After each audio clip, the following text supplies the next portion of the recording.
Set the high to all my Somali people. Yo, we're back again. Today, we're going to be talking about a queen that a lot of Somali people should know, or I think at least at one point have heard of. And you guys asked me a lot for it too. I would like to appreciate the Somali community for, rocking with me and just, showing me positive feedback, because you guys are showing me such good feedback. So I was really excited to do another video about the great country of Somalia and the different things that have come out of Somalia, and different people and different queens and kings and kingdoms and all that kind of stuff.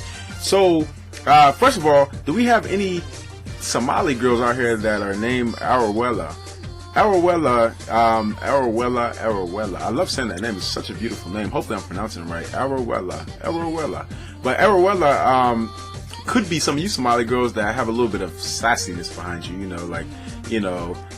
want to be like, oh, do you want the pasto and bris? Or, do you want she? Like very confident. That's why your probably name would probably be Arawelo, or maybe if you get a little attitude sometimes. But Arawelo was a queen who ruled Somalia. She was a daughter of a king who only had girls, and naturally she became a queen. Arawelo, fought for female rights and was a very, very renowned queen passed down through the stories in Somalia.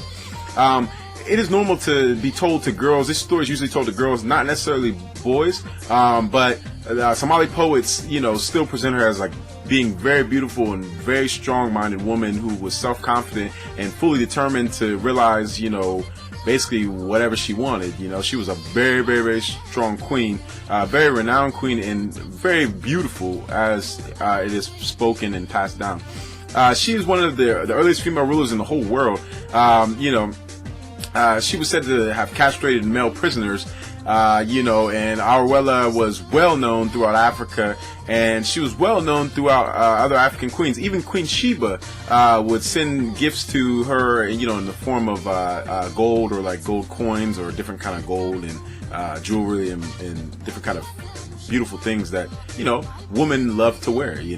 And so she was one of the Arawelo was known for being like very, very diligent, and she didn't believe that men should have all the power that they have in their role at Somalia at that time.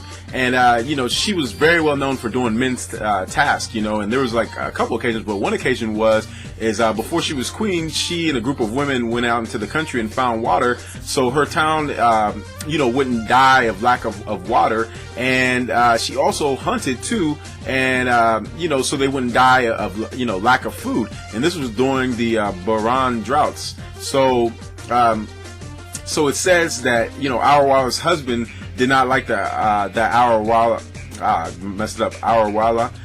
was the head of society, and he felt like women should stick to domestic duties, and while men take care of everything else. So in response, Arawelo told all the women, and it's crazy, all the women to abandon their women duties, and she started to and this was what it was told, how it was told, she basically started to hang men by their testicles.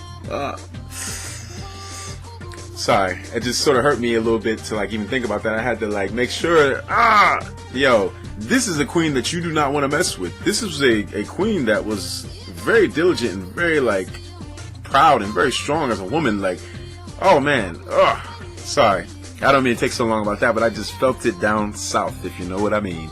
But obviously after this, the men sort of kind of got the message, and there was equality for a while, or the closest equality could get.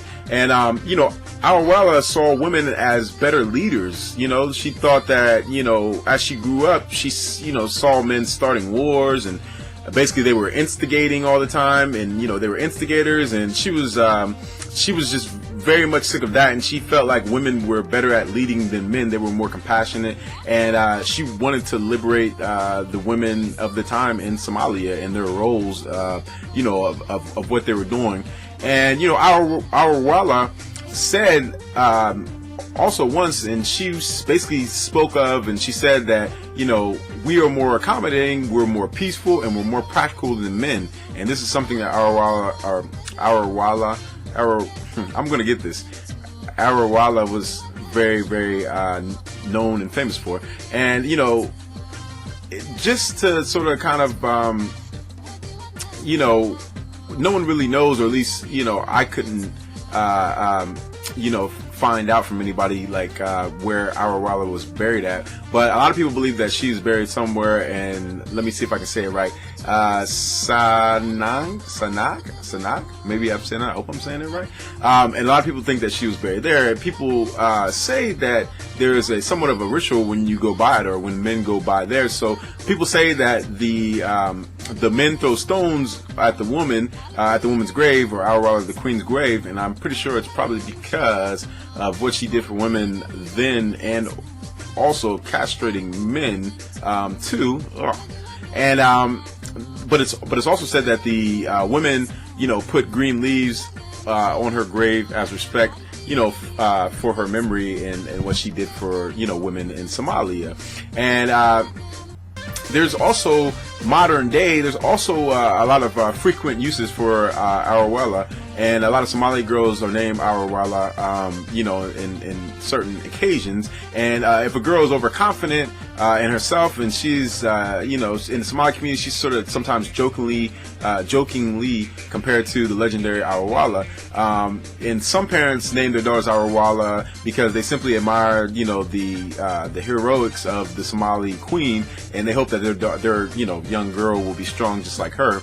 And sometimes, you know, like fathers and families will make fun of the daughter by calling her Araweelo, and while in fact they want to encourage her to be very strong-minded, they call her this, and this is why they call her this. And sometimes Somali women, when they're really getting mad at each other, they will, I mean, or they're really being mean to somebody, Somali women will say ironically to themselves, you know, that they have like a touch of Araweelo in them, and you know, this is basically like their way of saying, like, maybe I was too rough on them, you know, or maybe I was like, you know, very rough as a woman at, you know, whoever I was talking to, or, you know, my boyfriend or whoever it was, you know.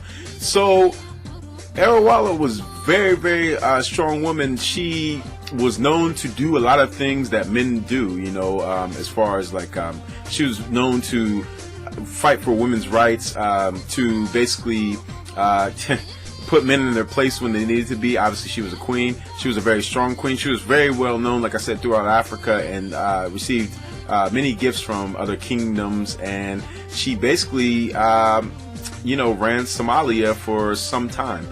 It's thought that the queen was, you know, ruling somewhere in the 15 AD, and yeah, she was just very, very well known. And it's funny because actually I had a Somali friend one time, this girl, and her name was Araweelo, and she was sort of sassy too, to be honest with you. So now maybe it's starting to make sense to me, because I never knew, to be honest with you.